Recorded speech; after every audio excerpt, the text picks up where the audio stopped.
And I'm going to take both of them up, and if you want to sit down, I'm going to share it for a moment, but I'll get the meeting started. You don't have to.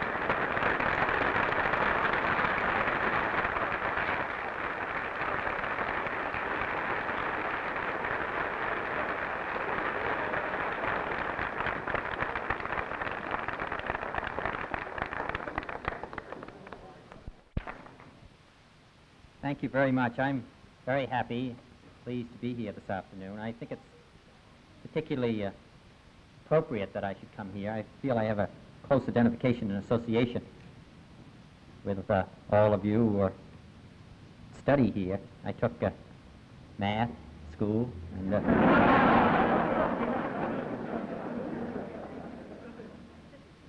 remember I took chemistry.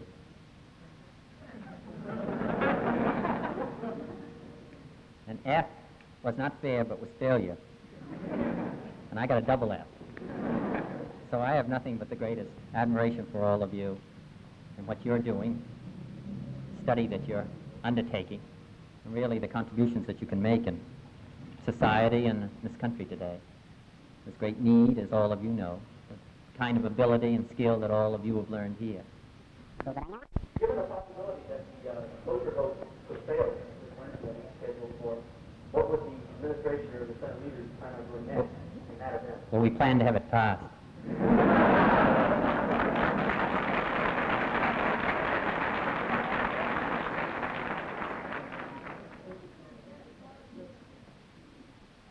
Johnson will probably be running. Now,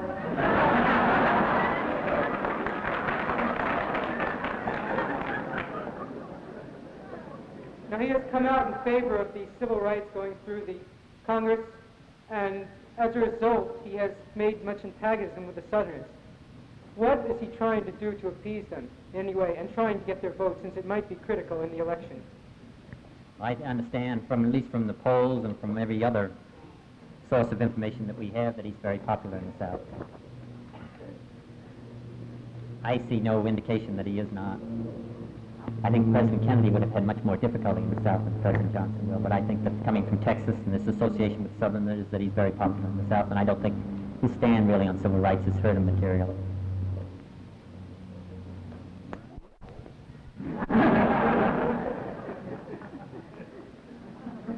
Well, a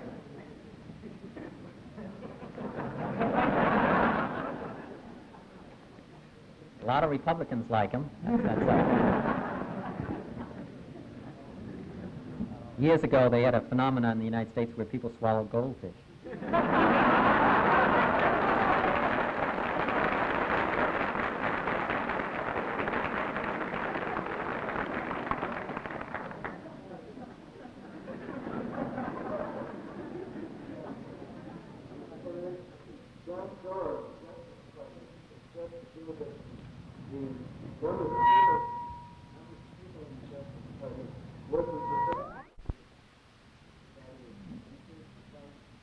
Yes.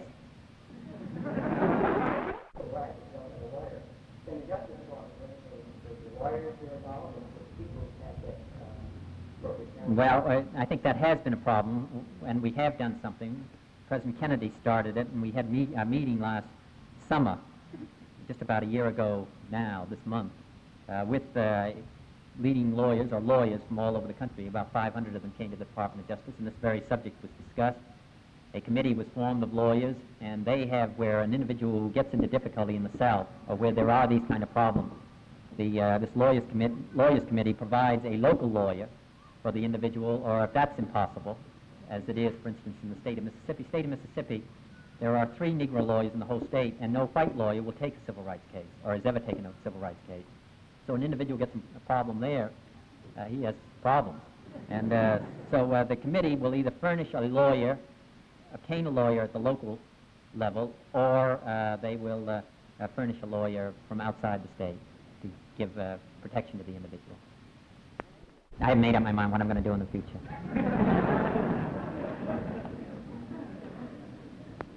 Must be a great general decide whether a state law is applied to federal law. Do you think any votes should be won for the civil rights bill if this went on the state?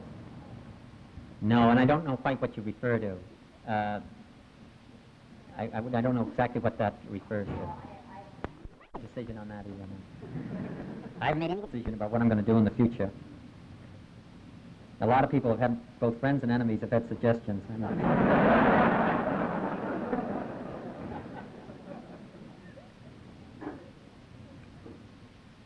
what extent do you favor federal aid to elementary and high school education? In particular, do you favor federal aid to parochial schools? No, I think it's federal aid to parochial schools at the elementary, high school level is, in my judgment, unconstitutional. I'm in favor of doing more in the field of education than we've done. And I think a lot of that has to be done. The work at the local level has to be supplemented by the federal government.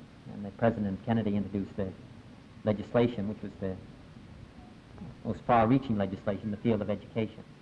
And I'm hardly in favor of that, but I think federal aid to parochial schools is unconstitutional.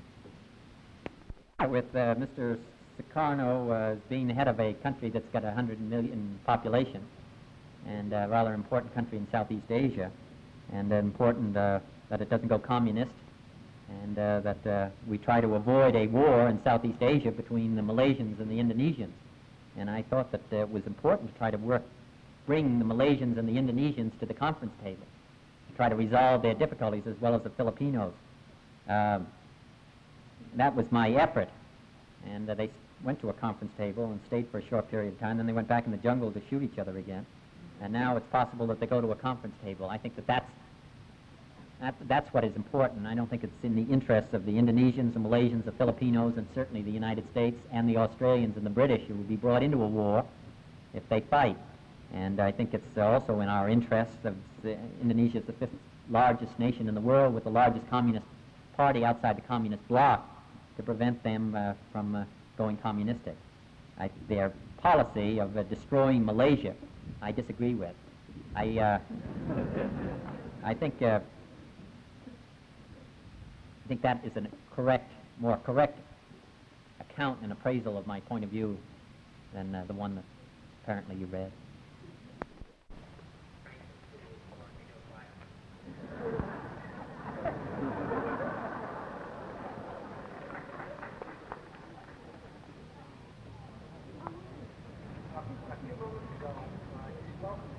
We just have here and Not the law requirement. I think that we can see I think the Constitution requires to have that kind of law.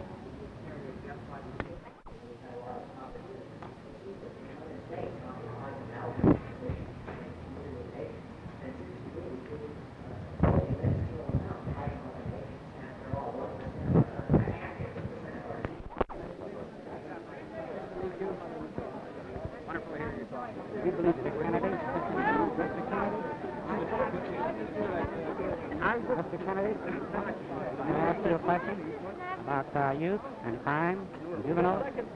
What percentage of the juveniles in the United States are addicted to dope? Oh, I don't know what the percentage is. Very small. Very small. Of all the Very small. and what is being done to prevent them from becoming dope addicts? Well, Or what is being done to prevent or keep them from becoming dope addicts? should be taken any time.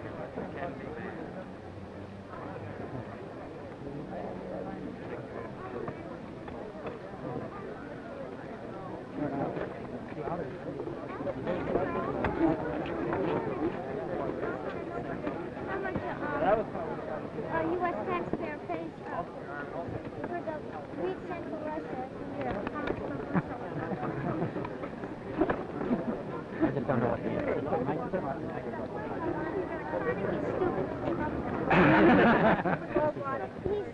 He says that he pays 67 cents. Tell him you talk to me about it. I hope you can. We have to go back to your atrium. Shake the hand of an Irish man. Oh, fine. Have